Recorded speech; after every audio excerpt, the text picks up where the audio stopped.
रात का अंधेरा घना था। हवा में अजीब सी सनसनाहट थी और सामने फैला था एक विशाल भूल भुलैया जैसा महल जो सालों से वीरान पड़ा था। गांव वाले कहते थे कि इस महल में आत्माओं का वास है, लेकिन कोई भी उस रहस्य को सुलझाने की हिम्मत नहीं जुटा पाया। जो भी महल के अंदर गया या तो वापस नहीं लौटा या फिर पागल होकर बाहर आया। पर एक रात जब आसमान बादलों से ढका था और बिजली कड़क रही थी, 4 दोस्तों अजय, विकास, नेहा और सुरभि इस महल के रहस्य को जानने की ठानी।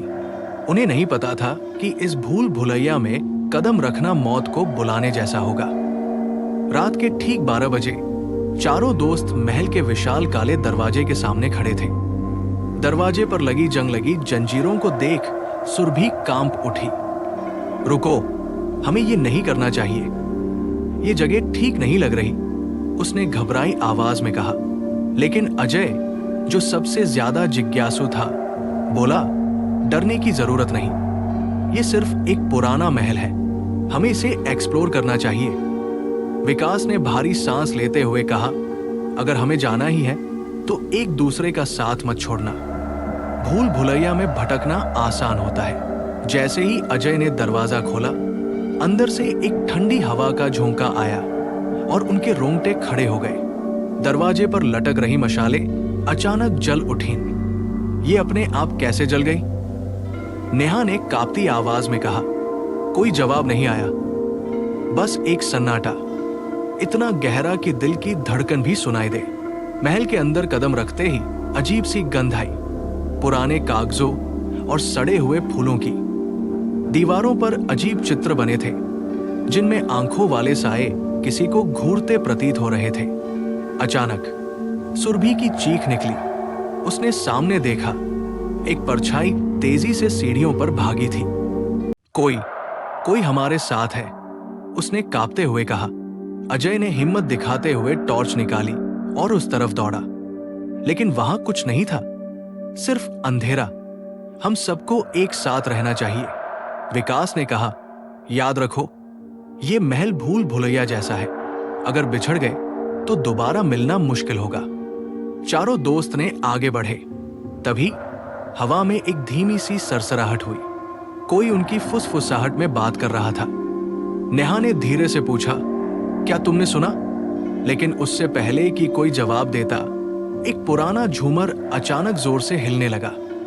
धड़ाम, झूमर नीचे गिरते गिरते रुका, जैसे किसी ने उसे हवा में पकड़ लिया हो।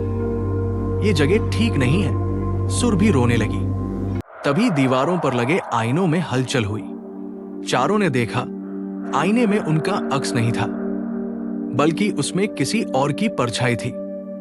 एक लंबी काली आकृति जिसकी आंखें जलती लाल थी। और फिर भागो, विकास चिल्लाया। चारों अलग अलग दिशाओं में दौड़ पड़े, पर वे भूल गए कि ये भूल भुलैया थी। अजय को एहसास हुआ कि वो अकेला रह गया है। वो चिल्लाया, विकास, नेहा, कोई है? कोई जवाब नहीं आया। चारों दोस्त अब अलग अलग रास्तों में खो चुके थे। नेहा को महसूस हुआ कि किसी ने उसके कंधे पर हाथ रखा। उसने डरते डरते पीछे देखा, लेकिन वहां कोई नहीं था। सुरभि को एक दरवाजा दिखा जिसके पीछे किसी के रोने की आवाज आ रही थी, जैसे कोई सदियों से कैद हो। विकास ने दीवारों पर कुछ लिखा देखा। जो इस भूल भुलैया में आया वो वापस नहीं जा सका। तभी एक डरावनी हंसी पूरे महल में गूंज उठी। अजय एक पुराने कमरे में पहुंचा जहां चारों तरफ खून के धब्बे थे। वहां एक टूटी कुर्सी पर बैठी थी एक औरत, सफेद साड़ी में, चेहरा झुका हुआ। कौन हो तुम? अजय ने हिम्मत कर पूछा। औरत ने धीरे से सिर उठाया। उसकी आंखों से खून बह रहा था।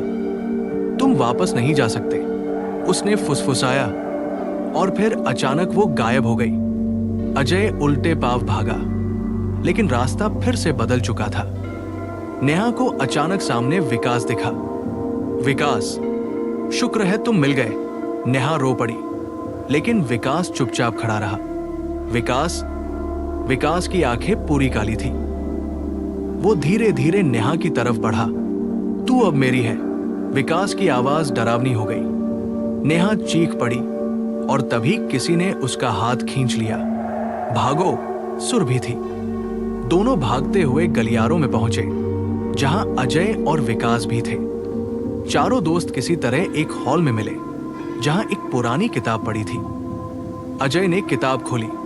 उस पर लिखा था, ये महल आत्माओं का पिंजरा है। यहां कैद आत्माओं को मुक्त करने के लिए बलिदान देना होगा। मतलब, अगर हम बचना चाहते हैं तो हमें किसी एक को कुर्बान करना होगा, विकास बोला। तभी एक औरत की आत्मा प्रकट हुई।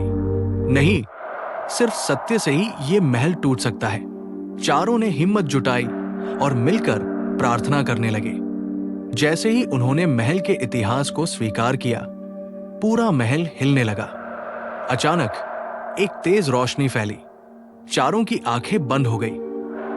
जब उन्होंने आंखें खोली तो वे महल के बाहर थे। महल अब खंडहर में बदल चुका था। कोई भूल भुलैया नहीं था, कोई भूत नहीं। क्या यह सपना था? नेहा ने हैरानी से कहा, नहीं, ये एक श्राप था जो अब टूट चुका है। अजय बोला। चारों एक दूसरे को देख रहे थे।